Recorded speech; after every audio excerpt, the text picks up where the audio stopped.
Hello, welcome back to Galactic Reviews. And in this video, we'll be reviewing or at least I'll be reviewing the Justice League Crisis on Infinite Earths movie Part 2.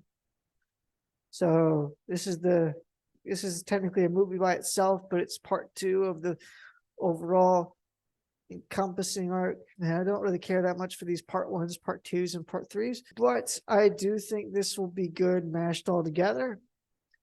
I'm now changing my mind a little bit on this. I do think these individually will still suck. I am not changing my mind on that, but I am changing my mind on after watching this one. Depending on how well this, I think this has the potential for all three of them, when combined, to be very, very well done. I think if all of them were combined, I think they'd be a decent movie. But individually, they're not that great. There's some stuff I do like about this one. I do like that it has some focus on some side characters that you normally wouldn't get to see. Like Kamandi and King Salavar are heavily involved and become big parts of this.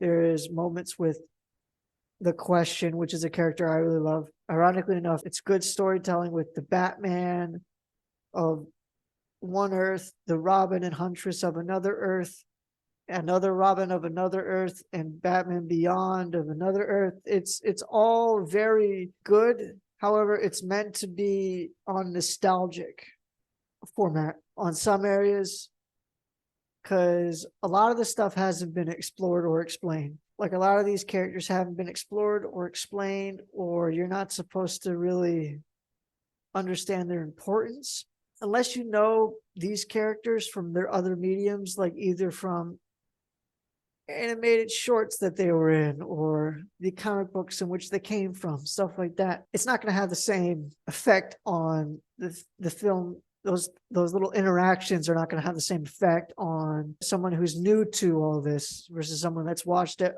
lot of that stuff and read a lot of that stuff and is watching this and is like, okay, I can pick that up. I do think that could hurt it, but for me, I could pick up on a lot of it. I don't think I picked up on every bit of it, but I don't think I picked up on every bit of it. And there's probably some stuff that I missed, but on a good portion, on some of it, I was able to pick up, and I enjoyed those, especially with the Question, Kamandi. I liked it even with the Bat family. I thought they did a good job with. I thought they even did a good job with John Stewart and John Constantine. I don't like the way that they portrayed John Stewart, with him essentially getting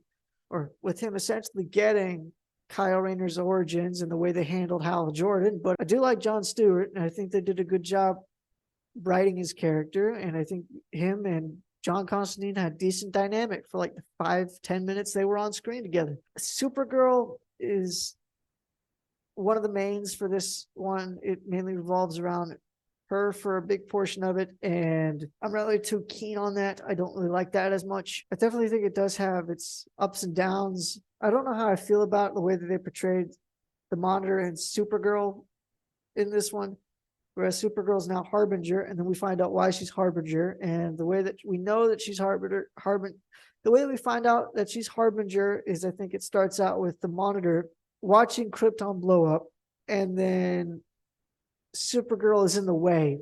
Her escape pod is in the way, so he takes her in, kind of begrudgingly, and essentially she decides to leave him and then go back to Earth, and that's how you get everything from Legion of Superheroes.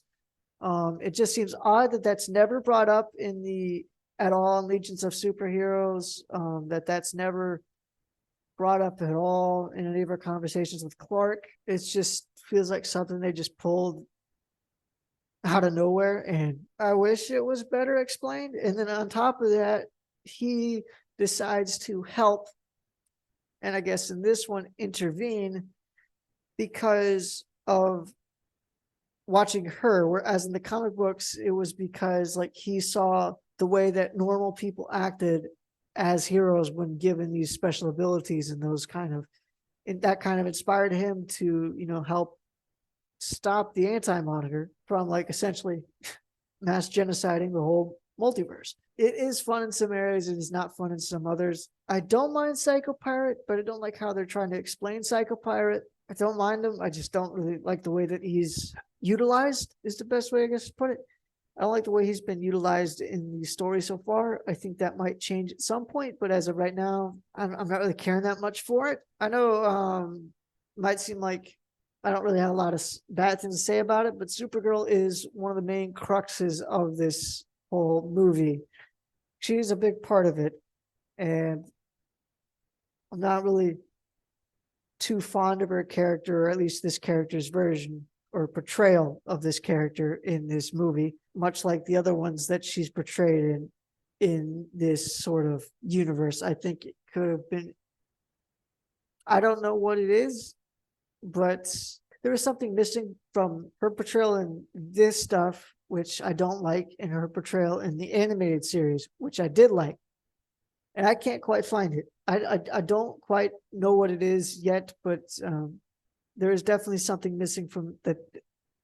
They're definitely missing something from there that they got in this, that they got right in the Superman animated series and in the Justice League Unlimited series. But yeah, I can't really say I hate this movie. I can't really say I like this movie either. So I'm gonna give it more of the middle of the road 5 out of 10.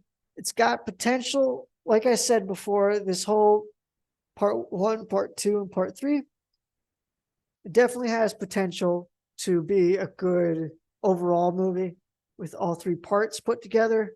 But I do think that's going to have to wait until we see part 3, obviously.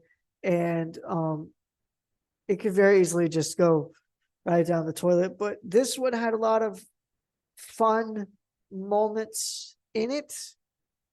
But the overall story was something I didn't really care that much for, or I didn't think was as good as it could have been. And that was more so disappointing. So let me know what you guys think in the comment section down below. Don't forget to hit that like and subscribe button, and we'll see you next time on Galactic Reviews.